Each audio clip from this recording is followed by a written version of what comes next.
This is the VOA Special English Health Report.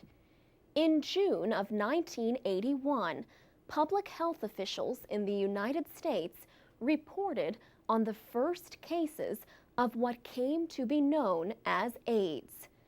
30 years later, there is growing progress against the epidemic of acquired immunodeficiency syndrome. But today, an estimated 16.5 million children have lost one or both parents to AIDS. Most of these AIDS orphans live in sub-Saharan Africa, and millions more children live with adults who are sick from AIDS.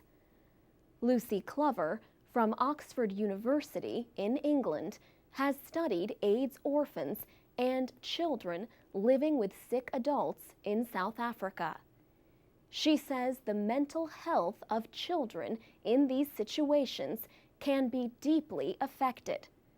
For example, AIDS-orphaned children have higher levels of depression, anxiety, and post-traumatic stress disorder than children whose parents have died of other causes. Lucy Clover wrote about this problem in the journal Nature to mark the 30th anniversary of AIDS.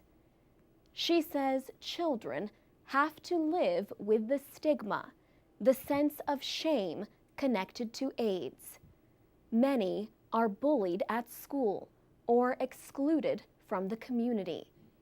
At home, children living with a sick adult are more likely to live in poverty and face physical and emotional abuse. Also, Lucy Clover says the children often become the caregivers. They worry and feel responsible for the health of the sick person. They're missing school to go and get medication. They're washing the sick person. They're often taking them to the toilet, cleaning their wounds, or washing their bedclothes. Close contact with sick adults can sometimes spread tuberculosis or other diseases. And Lucy Clover's research suggests that psychological problems increase as AIDS orphans get older.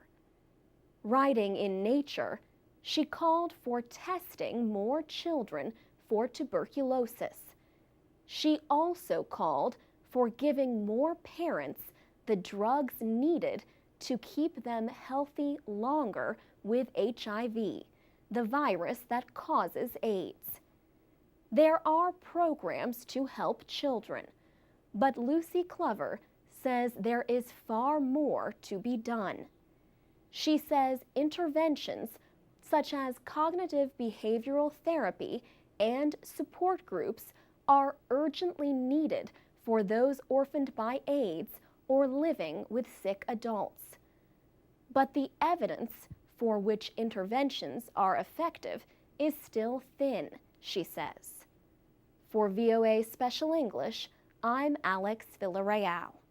You can learn American English and much more every day at voaspecialenglish.com.